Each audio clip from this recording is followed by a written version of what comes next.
سورۃ البقرہ کا جس طرح اختتام تھا آخری 3 آیات للہ ما فی السماوات و ما فی الارض، اور اس کے بعد پھر آمن الرسول بما انزل الیہ من ربہ والمؤمنون، وہ آخری 3 آیات پہ میں نے تفصیلی گفتگو کی تھی۔ آخری 3 آیات کے اوپر ایک ہی لیکچر تھا کیونکہ وہ اہم ترین آیات تھی۔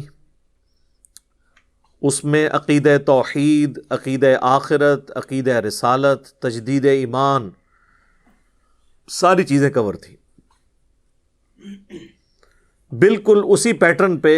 سورہ آل عمران کی جو آخری 11 آیات ہیں، یہ 11 آیات بھی قرآن حکیم میں اللہ تعالیٰ کی معرفت کا ایک خزانہ ہے، اور اس کے اندر جو دعائیں آئی ہیں وہ بعض اعتبار سے سورۃ البقرہ کی جو آخری 3 آیات ہیں، اور ان میں بھی اسپیسیفکلی آخری 2 آیات، ان کی دعاؤں سے بھی زیادہ جامع دعائیں ہیں جو اس پورشن میں آئی ہیں۔ ان 11 آیات کی فضیلت کے لیے صرف اتنی بات ہی کافی ہے کہ اللہ کے محبوب امام کائنات سید الاولین والآخرین شفیع المذنبین اور رحمت للعالمین سیدنا و مولانا امام اعظم محمد رسول اللہ صلی اللہ علیہ وآلہ وسلم روزانہ جب تہجد کے لیے اٹھتے تو صحیح بخاری اور صحیح مسلم دونوں میں یہ حدیث موجود ہے، متفق علیہ ہے، یعنی اس حدیث پہ وہ دونوں امام متفق ہیں، امام بخاری اور امام مسلم،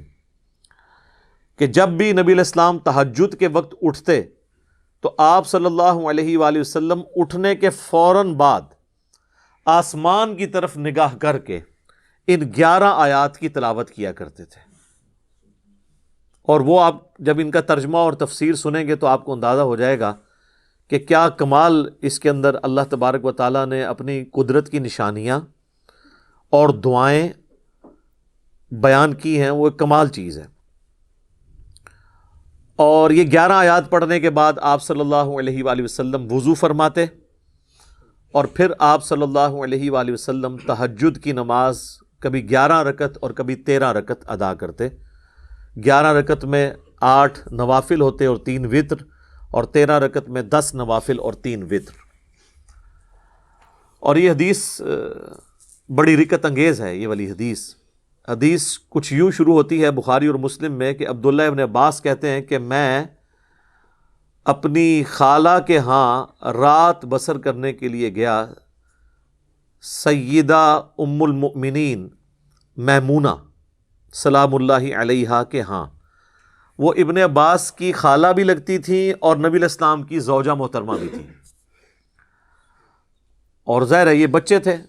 ابن عباس کی عمر رسول اللہ کی وفات کے وقت صلی اللہ علیہ وآلہ وسلم بمشکل 13 سال تھی،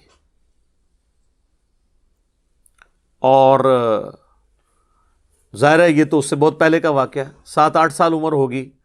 تو انہوں نے کہا کہ میں رات نبی علیہ السلام کے گھر میں بسر کروں گا، اپنی خالہ کے ریفرنس سے وہ وہاں پہ پہنچے، ویسے چچا زاد بھی تھے نبی علیہ السلام کے۔ تو بخاری اور مسلم کے الفاظ ہیں کہ میری نیت یہ تھی کہ میں رات کو آبزرو کروں کہ اللہ کے نبی علیہ السلام کتنی نماز پڑھتے ہیں، تو اس پلاننگ کے ساتھ میں گیا وہاں پہ، یعنی کوئی پکنک بنانے نہیں گئے، اللہ کے نبی علیہ السلام کی جو رات کی نماز اور عبادت تھی اس کو آبزرو کرنے کے لیے گئے۔ تو وہ پھر کہتے ہیں کہ میں نے دیکھا کہ اللہ کے محبوب صلی اللہ علیہ وآلہ وسلم جب رات کے وقت بیدار ہوئے تو آپ نے سورہ آل عمران کی آخری 11 آیات آسمان کی طرف ستاروں کو دیکھتے ہوئے پڑھی۔ اس کے بعد آپ نے وضو کیا، اور اس کے بعد آپ صلی اللہ علیہ وآلہ وسلم نے 11 رکعت نماز ادا کی، بعض روایتوں میں 13 رکعت بھی ہے، مختلف اوقات میں انہوں نے جو آبزرو کیا وہ بیان کر دیا۔ اور وہ کہتے ہیں کہ جب نبی علیہ السلام نے نماز شروع کی تو میں بھی وضو کر کے نا جلدی سے آپ کے ساتھ کھڑا ہو گیا۔ اس حدیث کے تحت نفلی نماز کی جماعت بھی ثابت ہوتی ہے، ویسے تو الگ سے بھی احادیث موجود ہیں اس پہ، یعنی اعلانیہ نہ ہو، غیر اعلانیہ اگر نوافل کی جماعت بھی کروا لی جائے تو یہ سنت ہے۔ اعلانیہ جماعت صرف فرض نماز کے لیے یا عید کی نماز کے لیے ہوگی۔ تو وہ کہتے ہیں کہ نبی علیہ السلام کی بائیں جانب جا کے میں کھڑا ہو گیا، نہیں آپ نماز پڑھ رہے تھے تو میں الٹی جانب کھڑا ہو گیا. اتنا تو ان کو سمجھ تھی کہ پیچھے نہیں کھڑا ہونا, 2 کی جب جماعت ہوگی تو ساتھ کھڑا ہونا ہے. تو وہ کہتے ہیں میں الٹی جانب جا کے کھڑا ہوا تو نبی علیہ السلام نے نماز کی حالت میں یوں مجھے کان سے پکڑا اور یوں لا کے دائیں طرف کھڑا کر دیا, اور یعنی سنت اسٹیبلش کر دی کہ جب 2 بندے جماعت کرائیں گے تو امام جو ہے وہ بائیں جانب کھڑا ہوگا اور مقتدی دائیں جانب, یعنی امام کی دائیں جانب مقتدی نے کھڑا ہونا ہے اور مقتدی کی بائیں جانب امام کھڑا ہوگا. تو یہ پوری حدیث ہے جو بخاری اور مسلم میں آئی ہے, اور اس میں ان 11 آیات کا ذکر ہے. یعنی یہ 11 آیات آپ علیہ السلام نے نماز میں تلاوت نہیں کی بلکہ اٹھنے کے بعد کی, اور اس کے بعد وضو فرمایا اور نماز ادا کی. اور ان آیات میں ایسے الفاظ بھی آئیں گے جس سے آپ کو پتہ چل جائے گا کہ نبی علیہ السلام نے اسے اٹھتے ہی بغیر وضو کے اور بغیر نماز میں پڑھے ہوئے ان آیات کو کیوں تلاوت کیا. یہ آیات تو ویسے متقاضی ہیں کہ ہم انہیں کم از کم 2-3 نشستوں میں کور کریں. یہ ایک ہی رکوع ہے اور اس میں 11 آیات ہیں, آیت نمبر 190 سے لے کر 200 تک, یہ ٹوٹل 11 آیات ہیں. ان آیات کے سٹارٹ میں اللہ تعالیٰ نے اپنی قدرت کی نشانیوں کا ذکر کیا ہے. فزیکل فینومینا آف نیچر, اللہ کی قدرت کی بڑی بڑی نشانیاں, جن نشانیوں کو آبزرو کر کے کوئی بھی شخص اپنے کریٹر کا, اپنے رب کا تعارف حاصل کر سکتا ہے, اگرچہ اس تک کسی نبی کی دعوت نہ بھی پہنچی ہو, تب بھی اس دنیا کے اندر اللہ تعالیٰ نے فزیکل فینومینا آف نیچر, قانون قدرت سے تعلق رکھنے والی اتنی ساری چیزیں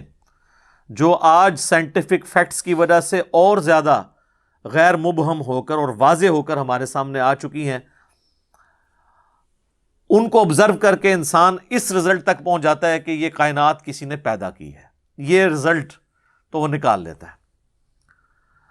اور جب وہ اس رزلٹ پہ پہنچتا ہے تو اگلا رزلٹ یہ ہے کہ وہ پھر اس میں غور و تفکر کرنے کے بعد اس رزلٹ تک بھی پہنچتا ہے کہ یہ کائنات اللہ نے بے مقصد پیدا نہیں کی ہے, اس کا کوئی نہ کوئی مقصد ہے. ایک تو یہ کائنات کسی کے بنانے سے بنی, پہلی جو اچیومنٹ اس کی ہوتی ہے, یہ پہلا سٹیپ. اور دوسرا سٹیپ یہ ہے کہ یہ کائنات مقصد کے تحت پیدا ہوئی ہے,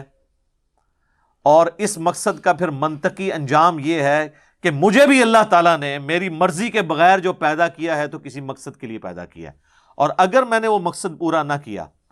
تو وہ ہستی میرے ساتھ کچھ بھی کرنے پر قادر ہے. جس نے میری مرضی کے بغیر مجھے کریشن ایکس نہیں لو, عدم محض سے وجود بخشا ہے, وہ میرے ساتھ کچھ بھی کر سکتا ہے. تو اس کا پھر منطقی انجام یہ ہے, وہ ہے سٹیپ نمبر 3, کہ اس رب کی پناہ حاصل کی جائے اور اس کے عذاب سے چھٹکارے کے لیے کوئی تگ و دو کی جائے. یہ منطقی انجام ہے. اور پھر چوتھا سٹیپ یہ ہے کہ جو لوگ اس لیول تک پہنچ جاتے ہیں, جب کبھی بھی انہیں کسی پیغمبر کی دعوت ملتی ہے تو وہ فوراً لپک کر اس دعوت کو قبول کرتے ہیں, اور پھر اس کے بعد دعائیں اور ایمان کی جو